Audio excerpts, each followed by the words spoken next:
Hello guys. इसके पहले वाले वीडियोस में personal account, real account and nominal account के बारे में हमने समझा। अब हम कुछ इम्पॉर्टेंट जनरल एंट्रीज को देखेंगे कि ट्रांजैक्शन की जनरल एंट्री कैसे की जाती है। फर्स्ट ट्रांजैक्शन है Ramesh started business with cash. यहाँ पर रमेश बिजनेस स्टार्ट कर रहा है कैश से। तो जब भी कैश बिजनेस में लगाया जाता है तो वो बिजनेस की कैपिटल कहलाती है, इसलिए कैपिटल अकाउंट को इसमें क्रेडिट किया जाएगा। एंट्री बनेगी cash account debit to capital account. देखिए ये फर्म की जनरल एंट्री है, फर्म की बुक में हो रही है। फर्म में कैश आ रहा है, किस रूप में आ रहा है? कैपिटल के रूप में आ रहा है, इसलिए कैश अकाउंट को इसमें डेबिट किया जाएगा और कैपिटल अकाउंट को क्रेडिट किया जाएगा।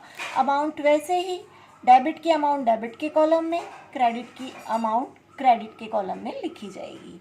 जो अकाउंट क्रेडिट होगा उसकी अमाउंट क्रेडिट के कॉलम में आएगी। सेकेंड एंट्री हम देखेंगे, bank loan taken against personal fixed deposit eight the rate ₹25,000। यानी बैंक लोन लिया है फर्म ने और किसके अगेंस्ट में लिया है? पर्सनल फिक्स्ड डिपॉजिट के अगेंस्ट में लिया है 25,000 का। यहाँ पे बैंक लोन है, बैंक लोन के रूप में क्या आ रहा है? फर्म के पास कैश आ रहा है, पैसा आ रहा है, तो वो बैंक अकाउंट में ही आएगा, इसलिए यहाँ पर बैंक अकाउंट डेबिट होगा और बैंक लोन अकाउंट क्रेडिट होगा। क्योंकि बैंक के थ्रू कैश आ रहा है, रियल अकाउंट का हमारा रूल है कि जो आता है उसे डेबिट करो और जो जाता है उसे क्रेडिट करो। तो यहाँ पे फर्स्ट रूल फॉलो हो रहा है, आ रहा है कैश आ रहा है बैंक अकाउंट में, इसलिए bank account debit to bank loan account. किसके थ्रू आ रहा है? बैंक लोन अकाउंट के थ्रू आ रहा है, इसलिए बैंक लोन अकाउंट जो है वो पर्सनल अकाउंट है और ये गिवर है, इसलिए इसे क्रेडिट किया जाएगा। Bought goods for cash ₹22,000। Goods खरीदा कैश में, गुड्स आ रहा है, जैसा कि मैंने पहले वीडियो में आपको बताया था, goods oblique purchase account debit to cash account इसमें किया जाएगा। Goods oblique purchase account debit होगा और कैश अकाउंट क्रेडिट होगा। Paid salary to Ram ₹3,000। Salary paid हुई है राम को, लेकिन सैलरी जो है नॉमिनल अकाउंट है और कैश में मिल रही है राम को सैलरी, इसलिए यहाँ पर सैलरी अकाउंट को डेबिट किया जाएगा और कैश अकाउंट को क्रेडिट किया जाएगा। Salary account debit to cash account.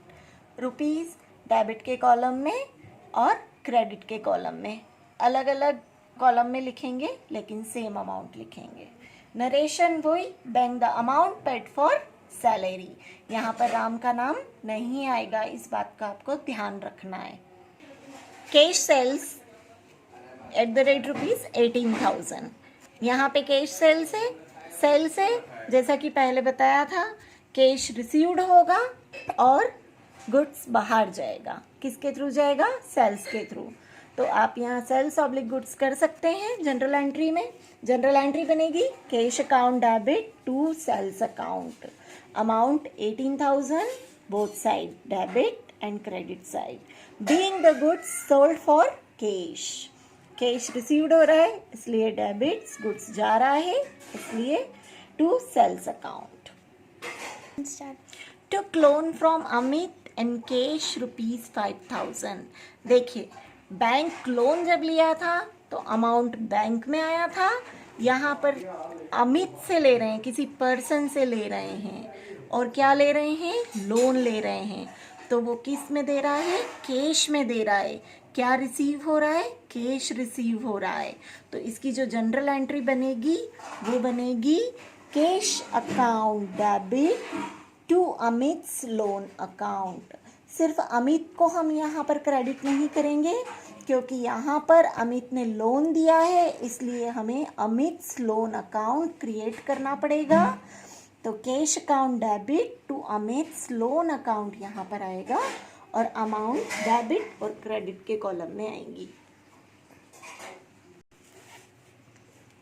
यहाँ पर आपको ध्यान देना है, डेबिट का टोटल करना है, यहाँ लिखना है, क्रेडिट का टोटल करना है और यहाँ लिखना है। फिर लास्ट में जब पेज ख़त्म होगा तब आपको लिखना है बैलेंस कैरी फॉरवर्ड, यानी बैलेंस को हम आगे लेके गए, क्योंकि अभी जनरल एंट्री पूरी नहीं हुई है। जब ये पूरी होगी तब यहाँ पर क्रॉस टोटल आएगा, तो ये वाली अमाउंट को हम कैरी फॉरवर्ड करेंगे नेक्स्ट पेज पर। ऐसे ही नेक्स्ट पेज पर इसे लिखेंगे balance B/F means brought forward, यानी बैलेंस पिछले पेज से आगे के पेज पर लेकर आए और जो टोटल अमाउंट उधर आया था वो अमाउंट यहाँ पर लिख दिया जाएगा। नेक्स्ट एंट्री है withdrawn from bank for private use of ₹2000। अब देखिए यहाँ उसने प्राइवेट यूज के लिए निकाला है अमाउंट। जब भी प्राइवेट यूज के लिए अमाउंट निकाला जाता है तो उसे बिजनेस की लैंग्वेज में ड्रॉइंग्स कहा जाता है। ड्रॉइंग्स, इसे हिंदी में आहरण बोला जाता है। Withdrawn from bank for private use, और अमाउंट इसने बैंक से निकाला है, प्राइवेट यूज के लिए निकाला है, तो जो अमाउंट होगा उसे हम लिखेंगे drawings account debit to bank account. Drawings account debit to bank account. Drawings इसलिए डेबिट किया है क्योंकि उसने पर्सनल यूज के लिए निकाला है, और बैंक को इसलिए क्रेडिट किया है क्योंकि बैंक कौन है, गिवर है, तो इसलिए वो क्रेडिट होगा। और पर्सनल यूज जब भी हो, चाहे वो गुड्स हो चाहे वो कैश हो, तो ड्रॉइंग ही आएगा, और अगर गुड्स होगा तो बैंक की जगह परचेस अकाउंट आएगा। Paid into bank for opening current account. अब देखिए यहाँ पर उसने बैंक में कैश जमा किया है, किसके लिए, करंट अकाउंट के लिए, और करंट अकाउंट हमेशा बिजनेस के लिए ही खोला जाता है। अब बैंक में पैसा जमा किया है, बैंक रिसीवर है, और क्या जा रहा है फर्म से, कैश जा रहा है, तो यहाँ पे जो जनरल एंट्री बनेगी वो बनेगी bank account debit to cash account, और अमाउंट आएगी 20,000 डेबिट और क्रेडिट दोनों ही कॉलम में। नरेशन बनेगी bank the cash deposited into bank. Next important entry है goods costing ₹5,000 given as charity, यानी गुड्स जो है वो चैरिटी में दिया, दान में दिया। जब भी ऐसा कोई हो या सैंपल के रूप में गुड्स दिया हो, तो जो माल परचेस किया है बेचने के लिए उसी में से चैरिटी होती है, उसी में से सैंपल दिया जाता है। तो इसकी जनरल एंट्री करते समय हमें ध्यान रखना है कि फ्री सैंपल दिया है तो फ्री सैंपल अकाउंट डेबिट होगा, चैरिटी में दिया है तो चैरिटी अकाउंट डेबिट होगा। यहाँ जनरल एंट्री देखें, charity account debit to purchases account, और जो कॉस्ट है गुड्स की वो अमाउंट ही यहाँ पर लिखी जाएगी। सेलिंग प्राइस वाली अमाउंट यहाँ पर नहीं आती है, इस बात का आपको ध्यान रखना है। चैरिटी अकाउंट डेबिट होगा और परचेसेस अकाउंट क्रेडिट होगा। Furniture with book value of ₹5,000 destroy in fire. जो फर्नीचर है, फर्म की असेट्स है, वो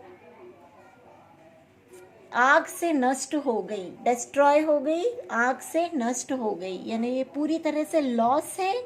इसकी जो एंट्री की जाएगी वो एंट्री होगी loss by fire account debit to furniture account.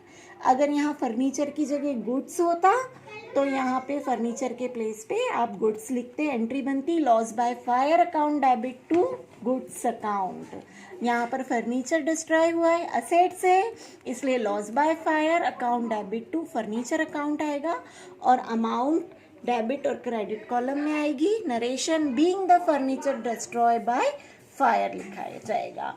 इसी तरह से अगर थेफ्ट हुआ होगा, फर्नीचर चोरी हुआ होगा, तो loss by theft account debit हो जाएगा और टू फर्नीचर अकाउंट आ जाएगा।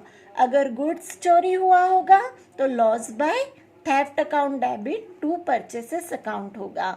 इस तरह से जनरल एंट्री कंप्लीट होने के बाद जो हमने ब्रॉट फॉरवर्ड किया था उस अमाउंट को भी अगले पेज की अमाउंट में टोटल में जोड़ेंगे और नीचे दोनों साइड टोटल इक्वल करके लिखेंगे। Thank you for watching this video.